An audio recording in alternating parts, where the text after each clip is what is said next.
ನಮಸ್ಕಾರ ಸ್ನೇಹಿತರೆ. ಇವತ್ತು ಸೋಷಿಯಲ್ ಮೀಡಿಯಾ ನೋಡಿದ್ರೆ ಎಲ್ಲರೂ ಪರ್ಫೆಕ್ಟ್ ಆಗಿ ಕಾಣಿಸ್ತಾರೆ. ಒಳ್ಳೆ ಬಟ್ಟೆ, ಸ್ಮೈಲ್, ಸ್ಟೇಟಸ್. ಆದರೆ ಆ ಬಟ್ಟೆಯ ಹಿಂದೆ ಇರೋ ಮನಸ್ಸು ಎಷ್ಟರ ಮಟ್ಟಿಗೆ ಕ್ಲೀನ್ ಆಗಿದೆ? ನಾವು ಮನುಷ್ಯರನ್ನ ಅವರ ಹೊರಗಿನ ರೂಪ ನೋಡಿ ಜಡ್ಜ್ ಮಾಡ್ತೀವಿ. ಇವರು ದೊಡ್ಡ ಸಾಧಕರು, ಇವರು ಗ್ರೇಟ್ ಅಂತ. ಆದರೆ ಬುದ್ಧ ಧಮ್ಮಪದದ 9ನೇ ಮತ್ತು 10ನೇ ಶ್ಲೋಕದಲ್ಲಿ ಒಂದು ಶಾಕಿಂಗ್ ಸತ್ಯವನ್ನ ಹೇಳ್ತಾರೆ.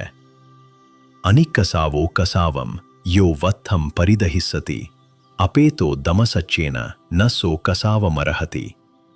ಇದರ ಅರ್ಥ, ಯಾರ ಮನಸ್ಸಿನಲ್ಲಿ ಇನ್ನೂ ಕಲ್ಮಶಗಳಿವೆಯೋ, ಯಾರು ಸತ್ಯ ಮತ್ತು ಸ್ವಯಂ ನಿಯಂತ್ರಣವನ್ನ ಪಾಲಿಸುವುದಿಲ್ಲವೋ, ಅವರು ಈ ಪವಿತ್ರವಾದ ಕಾವಿ ಬಟ್ಟೆಯನ್ನು ಧರಿಸಲು ಅರ್ಹರಲ್ಲ.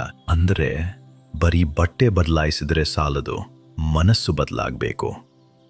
ಇದಕ್ಕೆ ಹಿಂದಿನ ಶ್ಲೋಕದಲ್ಲಿ ಬುದ್ಧ ಒಂದು ಅದ್ಭುತವಾದ ಉದಾಹರಣೆ ಕೊಡ್ತಾರೆ. ಊಹಿಸಿಕೊಳ್ಳಿ, ಒಂದು ಒಣಗಿದ ಬೇರಿಲ್ಲದ ಮರ. ಚಿಕ್ಕ ಗಾಳಿ ಬಂದ್ರೂ ಅದು ಬಿದ್ದು ಹೋಗುತ್ತೆ, ಹೌದಲ್ವಾ?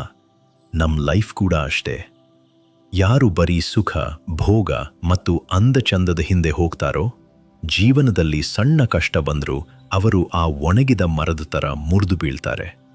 ಮಾರೋ ಅಂದ್ರೆ ಸಾವು ಅಥವಾ ಕಷ್ಟ ಅವರನ್ನ ಸುಲಭವಾಗಿ ಸೋಲಿಸುತ್ತೆ. ಆದರೆ ಯಾರು ನಿಯತ್ತಾಗಿ ಶ್ರದ್ಧೆಯಿಂದ ಬದುಕ್ತಾರೋ ಅವರು ಕಲ್ಲಿನ ಬೆಟ್ಟದ ಹಾಗೆ. ಎಂಥದೇ ಚಂಡಮಾರುತ ಬಂದರೂ ಬೆಟ್ಟ ಅಲುಗಾಡಲ್ಲ. ಈಗ ನೀವೇ ಯೋಚಿಸಿ, ನಿಮ್ಮ ಫ್ರೆಂಡ್ಸ್ ಲಿಸ್ಟಲ್ಲಿ ಯಾರು ಆ ಒಣಗಿದ ಮರ ಮತ್ತು ಯಾರು ಆ ಬೆಟ್ಟ? ಅದಕ್ಕಿಂತ ಮುಖ್ಯವಾಗಿ ನೀವ್ಯಾರು? ನಾವು ಹೊರಗಡೆ ಎಷ್ಟು ಸ್ಟ್ರಾಂಗ್ ಅಂತ ತೋರಿಸ್ಕೊಂಡ್ರು ಒಳಗಡೆ ಭಯ ಇದ್ರೆ ಅದು ರಿಯಾಲಿಟಿ ಅಲ್ಲ. ಬುದ್ಧ ಹೇಳ್ತಾರೆ, ನಿಜವಾದ ಸೌಂದರ್ಯ ಇರೋದು ಮೇಕಪ್ನಲ್ಲಿ ಅಲ್ಲ, ನಿಮ್ಮ ದಮ ಮತ್ತು ಸಚ್ಚದಲ್ಲಿ.